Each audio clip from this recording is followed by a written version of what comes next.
The story begins at Mr. Zhang's house, located by the Red River, surrounded by dense trees. His family lived comfortably with 2 grown sons. The elder son, Bin, had a 7-year-old boy named Khan, while the younger, Sin, recently divorced, temporarily stayed in the family's storage house. The house was spacious, with a large banana garden on the left and an old sacred shrine at its center, considered highly revered. In front lay a fish pond and mossy brick yard, creating a peaceful atmosphere. One day, Sin wanted to claim the banana garden to build a house. Mr. Zhang hesitated, worried that disturbing the old shrine might bring misfortune. Mrs. Zhang suggested inviting a shaman to consecrate the shrine for safety. Bin, skeptical of spiritual matters, wanted to destroy it immediately. In the end, Mr. Zhang decided to have the shaman perform a ritual to boost positive energy around the house and protect the family while observing any strange phenomena. During the ritual, a cobra appeared on the shrine, startling the shaman. Bin quickly killed it, and the shaman refused payment, claiming he could only protect the 4 corners of the house. Even so, the family felt the shrine's strong negative energy, making them anxious. This was only the beginning of a tragic and mysterious chain of events directly linked to disturbing the sacred shrine. After the shrine's consecration, tension and unease filled the house. Sin began constructing his house on the banana garden land, but every step faced strange disruptions. Wooden posts rotted naturally, machinery repeatedly broke down, and workers refused to continue. The family sensed odd occurrences: footsteps at night, fleeting shadows in the yard, and a damp, earthy smell from the old shrine wafting indoors. 7-year-old Khan started speaking to an invisible friend, and often mentioned a large snake in the garden. While Bin and Sin laughed it off, Mrs. Zhang grew worried, believing the shrine's spirit had not been fully pacified, and these were warnings. One evening, while inspecting the fish pond, Mr. Zhang saw the water turn a deep red, with fish floating lifelessly. Terrified, the shaman was called again, declaring the banana garden's negative energy dangerously strong, warning of imminent disaster. Bin continued to dismiss it as coincidence, but the Zhangs prepared protective measures, keeping Khan close to shield him from escalating supernatural events. This period laid the groundwork for the horrifying incidents to come. In the following days, the banana garden's abnormality became more pronounced. Sin and Bin tried to continue construction, yet a chilling sensation haunted them constantly. At night, strange noises came from the garden and the old house, scaring workers away. Some even glimpsed fleeting human-like shadows among the banana trees, vanishing upon approach. Khan struggled to sleep, waking in the middle of the night, pointing toward corners of the garden while muttering unintelligible phrases. Mrs. Zhang feared the shrine spirit was trying to communicate with the boy. A foul odor and whispering emanated from the shrine, spreading across the garden, impossible to ignore. One afternoon, while inspecting the house foundation, Sin discovered dried bloodstains on the ground and some construction posts cracked unnaturally.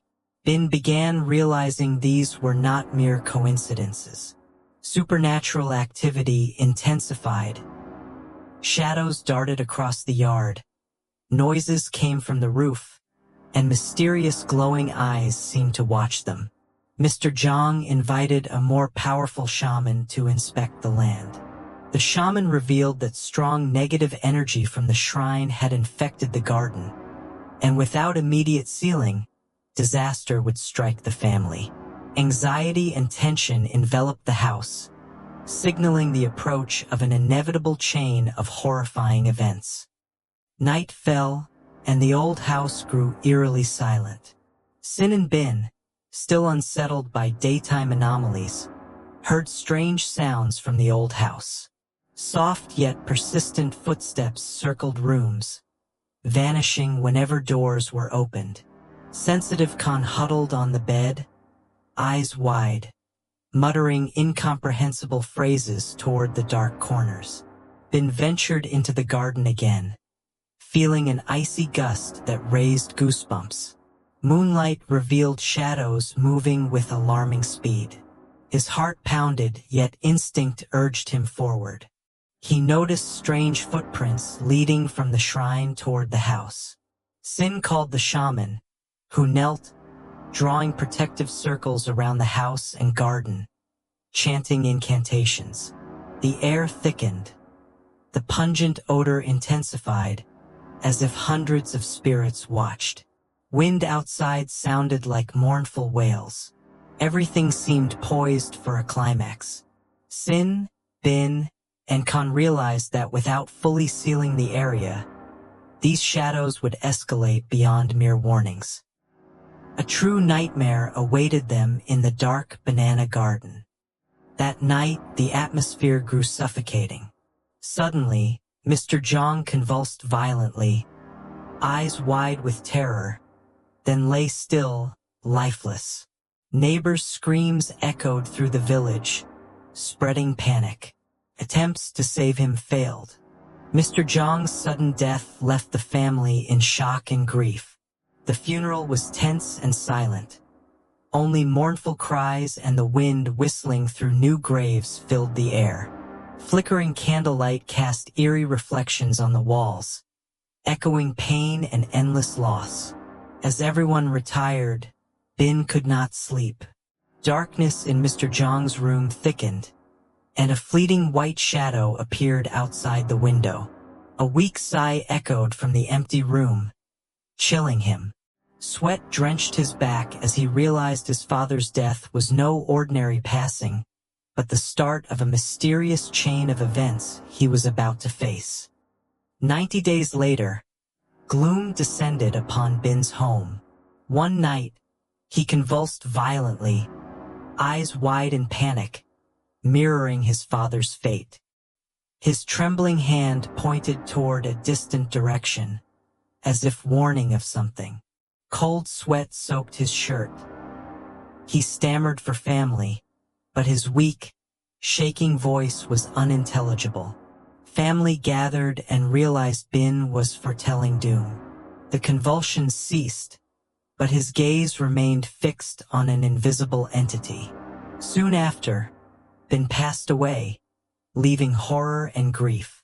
Villagers recalled Kim Shrine, previously desecrated by Bin and others. Many believed his death was retribution for violating the sacred place. Amid grief, Khan's family realized the boy's danger. They protected him, understanding that Mr. Zhang, even deceased, had caught Bin's spirit as a warning. Fear spread, keeping the family awake, while Kim's shrine became a sinister symbol, marked by Bin's mysterious death. During the funerals and rites for Mr. Zhang and Bin, the atmosphere turned heavier and more terrifying. Candlelight flickered erratically. Khan saw red eyes in the dark, his own, but also reflecting in Mrs. Zhang's vengeful spirit. Everyone trembled in fear. Shadows moved, strange lights flickered. Wind howled as if from nowhere, and thick mist enveloped the yard. Coffins shook violently, seemingly lifted by unseen forces, echoing across the village. Family and neighbors witnessed supernatural resistance, realizing that these deaths were warnings from the beyond, where otherworldly powers manipulated everything. After these horrifying events, the family invited a master shaman to conduct rituals to balance energies and pacify spirits. The ritual was elaborate. Incense smoke, rhythmic bells, and sacred items placed according to ancient customs. The shaman performed complex chants to calm the spirits of Mr. Zhang, Bin, and even Khan, still affected by lingering negative energy. Despite this, the land remained thick with malevolent energy. At night, strange shadows roamed. Winds whistled through cracks, and bamboo trees shivered, chilling all. The family remained vigilant, considering relocation to avoid further disaster. The 49 and 100-day ceremonies for Bin and Mr. Zhang involved mysterious phenomena. Glowing red eyes, shaking coffins, thick mist, and fleeting shadows. Villagers attending were terrified, realizing the energy of the land remained potent and supernatural forces still manipulated everything, leaving a lasting impression of dread. After all these tragedies, the family faced severe consequences for desecrating Kim Shrine. The consecutive deaths and terrifying supernatural events made them recognize the seriousness of violating sacred spirits. Each shadow, whistling wind, and red gaze during funerals and rites reminded them that unseen powers still existed around them. Fortunately, Khan was saved in time, surviving the darkness as the sole witness to these horrors. His survival was miraculous, emphasizing the painful lesson. Desecrating sacred sites brings not only personal misfortune, but cascading tragedies for the entire family. The story spread throughout the village, instilling fear and respect for spiritual traditions, geomancy, and ancient relics. People remembered that honoring spirits and preserving shrines was not only cultural practice but essential for safeguarding oneself and one's family. The haunting shadows, shaking coffins, dense mist, and fleeting dark figures remain etched in memory, reminding all that the spiritual world exists alongside the living and must be respected.